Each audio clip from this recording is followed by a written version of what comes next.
तो चलिए सीधे शुरू करते हैं। देखिए, आजकल मीम्स सिर्फ दोस्तों को व्हाट्सएप पर फॉरवर्ड करके हंसाने का जरिया नहीं रह गए हैं। सच बताऊं तो ये अब एक बहुत बड़ा और सीरियस बिजनेस बन चुके हैं। एक छोटा सा रिलेटेबल जोक अगर सही तरीके से बनाया जाए तो वो लाखों लोगों तक पहुंच सकता है और एक बहुत बढ़िया इनकम का सोर्स बन सकता है। आज के इस एक्सप्लेनर में हम उस पूरे प्रोसेस का विश्लेषण करने वाले हैं जिससे एक सिंपल सा मीम पेज एक प्रॉफिटेबल बिजनेस में बदल जाता है। तो बिना किसी देरी के इस डिजिटल सफर को शुरू करते हैं। स्क्रीन पर आप हमारी जीरो टू हीरो प्लेबुक देख सकते हैं। आज हम इन 6 स्टेप्स पर बात करेंगे। पहले पेज सेटअप और नीश चुनना, फिर मीम बनाने का फॉर्मूला, वायरल होने की ट्रिक्स, फॉलोअर्स और कमाई का हिसाब, आगे की टाइमलाइन और आखिर में वो गलतियां जो बिल्कुल नहीं करनी है। तो चलिए सबसे पहले स्टेप पर आते हैं, पेज सेटअप और नींव, यानी अपने पेज की नींव मजबूत करना। अब सबसे पहला सवाल जो दिमाग में आता है वो है कि प्लेटफॉर्म कौन सा चुना जाए, राइट? इंस्टाग्राम या फेसबुक? देखिए, दोनों के अपने अलग फायदे हैं। इंस्टाग्राम आज के टाइम में ऑर्गेनिकली ज्यादा रीच देता है और ब्रांड्स की सबसे पहली पसंद है। वहीं दूसरी तरफ फेसबुक पर थोड़ी बड़ी उम्र की ऑडियंस होती है और वहां ग्रुप्स के जरिए वायरल होना काफी आसान हो जाता है। शुरुआत करते वक्त एक कैची सा नाम रखिए, जैसे देसी मीम फैक्ट्री या इंडियन जुगाड़, और एक बढ़िया फनी लोगो लगाइए। और हाँ, एक सबसे जरूरी बात, हमेशा अपना अकाउंट बिजनेस अकाउंट में स्विच करें। क्यों? क्योंकि इससे आपको एनालिटिक्स बिल्कुल फ्री में मिल जाती हैं और ये समझना आसान हो जाता है कि आपकी ऑडियंस को क्या पसंद आ रहा है। एक और गोल्डन रूल याद रखिएगा, आप सब कुछ सभी के लिए नहीं बना सकते। आपको एक नीश यानी एक स्पेसिफिक टॉपिक चुनना ही पड़ेगा। स्क्रीन पर इस टेबल में कुछ बहुत पॉपुलर नीशेस हैं, जैसे बॉलीवुड मीम्स जहां आप मूवी डायलॉग्स यूज कर सकते हैं, या क्रिकेट मीम्स जो किसी भी मैच के टाइम पर आग लगा देते हैं, देसी लाइफ, ऑफिस के जोक्स, या फिर स्टूडेंट्स और फूड से जुड़े मीम्स। यहां सबसे जरूरी पॉइंट यह है कि आप वही नीशे चुनें जिसमें आपको खुद इंटरेस्ट हो, क्योंकि जब आपको मजा आएगा तभी आप रोज नए मीम्स बनाने की कंसिस्टेंसी मेंटेन कर पाएंगे। अब आगे बढ़ते हैं हमारे दूसरे पड़ाव की तरफ। मीम बनाने का फॉर्मूला क्या होता है? अक्सर नए क्रिएटर्स के दिमाग में ये डर होता है कि भाई, मीम बनाने के लिए तो महंगे सॉफ्टवेयर चाहिए होंगे। लेकिन खुशखबरी ये है कि मीम बनाना बिल्कुल 100% फ्री है। आप इन ऐप्स को देखिए। कैनवा ऐप बिगिनर्स के लिए बेस्ट है क्योंकि यहाँ आपको रेडीमेड टेम्पलेट्स मिल जाते हैं। iFunny और मेमेटिक पर बने बनाए मीम फॉर्मेट्स मिलते हैं। अगर थोड़ी एडिटिंग करनी है तो पिक्सआर्ट बेस्ट है, और अगर वीडियो मीम्स यानी रील्स बनानी है तो इनशॉट का इस्तेमाल कर सकते हैं। ये सारे टूल्स ईजिली और फ्री में अवेलेबल हैं। चलिए एक परफेक्ट मीम का एग्जाम्पल देखते हैं।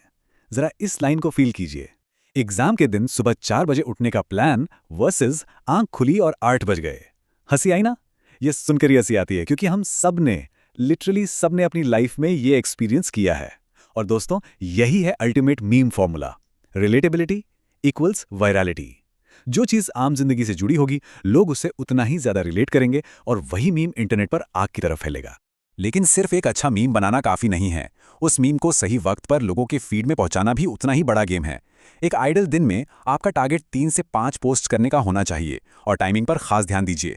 सुबह 8 से 9 बजे के बीच पोस्ट करें, जब लोग सोकर उठते हैं और फोन चेक करते हैं। फिर दोपहर 1 से 2 बजे के बीच, जो सबका लंच ब्रेक होता है।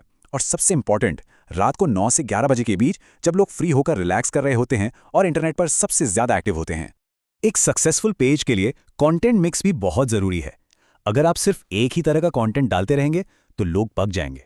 इसलिए वैरायटी होनी चाहिए। दिन के 5 पोस्ट को कुछ ऐसे डिवाइड करें। 3 रेगुलर फनी मीम्स, एक मीम किसी करंट ट्रेंडिंग टॉपिक पर, और एक इंटरैक्टिव पोस्ट होना चाहिए। इंटरैक्टिव पोस्ट यानी कोई पोल या टैग योर बेस्ट फ्रेंड वाला पोस्ट, जिससे आपकी ऑडियंस पोस्ट के साथ इंगेज करे और कमेंट्स की लड़ी लग जाए। चलिए आते हैं सेक्शन 3 पर, वो सबसे बड़ा राज जिसे सब जानना चाहते हैं, वायरल होने के तरीके।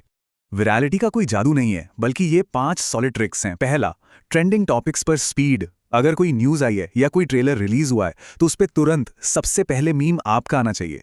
स्पीड ही सब कुछ है। दूसरा, पोस्ट के कैप्शन या फोटो में टैग अ फ्रेंड जरूर लिखें, इससे आपकी रीच लिटरली डबल हो सकती है। तीसरा और सबसे बड़ा ऑर्गेनिक बूस्टर है इंस्टाग्राम रील्स। एल्गोरिदम इनको पागलों की तरह पुश करता है। चौथा, अपने ही लेवल के दूसरे पेजेस के साथ कोलैब करें ताकि दोनों की ऑडियंस शेयर हो। और पांचवा, बिल्कुल सही और रेलेवेंट हैशटैग्स का इस्तेमाल करें, ना कम ना ज्यादा। अब आते हैं उस सेक्शन पर जिसका सबको सबसे ज्यादा इंतजार रहता है, फॉलोअर्स और कमाई। पैसे आखिर आएंगे कहां से? इस टेबल को ध्यान से देखिए। ये आपका अर्निंग रोड मैप है। शुरुआत में जब आपके 1 से 10,000 फॉलोअर्स होते हैं तो इनकम 0 होती है और फोकस सिर्फ और सिर्फ ग्रोथ पर होना चाहिए। लेकिन गेम चेंज होता है 10 से 50,000 फॉलोअर्स के बीच। यहां आप shout out for shout out कर सकते हैं, दूसरे पेजेस को प्रमोट करके पैसे कमा सकते हैं और छोटे ब्रांड्स आपसे कांटेक्ट करने लगते हैं। 50,000 से 1 लाख पर अच्छी ब्रांड स्पॉन्सरशिप्स आती हैं और एफिलिएट मार्केटिंग से कमीशन मिलता है। और बॉस, जब आप 1 लाख फॉलोअर्स क्रॉस कर लेते हैं तो बड़े ब्रांड्स आपके दरवाजे पर आते हैं और आप खुद का मर्चेंडाइज जैसे कस्टम टी-शर्ट्स या मग्स भी बेच सकते हैं। सेक्शन 5, टाइमलाइन और ग्रोथ। भाई, ये सब होने में टाइम कितना लगेगा? चलिए इसका एक रियलिटी चेक लेते हैं। अपनी एक्सपेक्टेशंस को इस टाइमलाइन के हिसाब से सेट कीजिए। पहले महीने में आपको सिर्फ 500 से 1000 फॉलोअर्स तक पहुंचने की उम्मीद करनी चाहिए। 3 महीने की लगातार मेहनत के बाद ये नंबर 5 से 10,000 तक जाएगा। 6 महीने बाद अगर आप कंसिस्टेंट हैं तो 20 से 50,000 फॉलोअर्स का रियलिस्टिक टारगेट हिट हो जाएगा और वो मैजिकल 1 लाख फॉलोअर्स का आंकड़ा छूने में आमतौर पर 1 साल लग ही जाता है। तो देखिए, ये कोई ओवरनाइट सक्सेस स्कीम नहीं है। इसमें पेशेंस और कंसिस्टेंसी दोनों लगते हैं। आखिरी सेक्शन पर आते हैं जरूरी टिप्स और कुछ ऐसी गलतियां जो आपको बिल्कुल नहीं करनी है। देखिए, थोड़ी सी लापरवाही आपके पेज को हमेशा के लिए बैन करवा सकती है। दूसरों का कंटेंट एग्जैक्टली चुराना सबसे बड़ी गलती है। कॉपीराइट स्ट्राइक आते ही सब खत्म। दूसरी गलती, एक ही जैसा कंटेंट लगातार डालना। तीसरा, फेक फॉलोअर्स खरीदना कभी मत कीजिएगा। ब्रांड्स के टूल्स आजकल ऐसी चोरी सेकंड्स में पकड़ लेते हैं। चौथा, कंसिस्टेंसी तोड़ना। अगर आपने 3-4 दिन का गैप ले लिया तो रीच जमीन पर आ गिरेगी। और एक आखिरी एडवाइस जो डेटा स्ट्रांगली सजेस्ट करता है, किसी भी कंट्रोवर्सी में मत पड़िए, खास तौर पर धर्म या पॉलिटिक्स से जुड़ी हुई। एक स्मार्ट क्रिएटर हमेशा न्यूट्रल रहता है और सिर्फ एंटरटेन करने पर फोकस करता है। और अब पेज को नेक्स्ट लेवल पर ले जाने के लिए कुछ प्रो टिप्स। मीम्स के लिए इंस्पिरेशन अपनी रोजमर्रा की जिंदगी से लीजिए। लोग रियल लाइफ से सबसे ज्यादा जुड़ते हैं। ऑडियंस के कमेंट्स का मजेदार तरीके से रिप्लाई करें, इससे कम्युनिटी बिल्ड होती है। हर हफ्ते अपने पेज के इनसाइट्स चेक करें ताकि पता चले कि कौन सा फॉर्मेट हिट हो रहा है और कौन सा फ्लॉप। और सबसे बड़ी प्रो टिप यही है दोस्तों, कम से कम 6 महीने तक बिना किसी पैसे की उम्मीद के सच्ची मेहनत कीजिए। तो डेटा, टूल्स और स्ट्रैटेजीज, ये सब हमने डिटेल में समझ ली है। इंटरनेट पर ट्रेंड्स हर रोज बदलते हैं और रोज नई अपॉर्चुनिटीज आती हैं। सही फॉर्मूला, सॉलिड मेहनत और वक्त के साथ सक्सेस बिल्कुल पॉसिबल है। अब सवाल ये उठता है कि इस तेजी से बदलती डिजिटल दुनिया में क्या इंटरनेट का अगला सबसे बड़ा वायरल मीम पेज किसी नए क्रिएटर का होने वाला है जो शायद आज ही शुरुआत कर रहा हो? सोचिए जरूर। आज के इस विश्लेषण में सिर्फ इतना ही। नए मजेदार और इन्फॉर्मेटिव टॉपिक्स के साथ आपसे फिर मुलाकात होगी।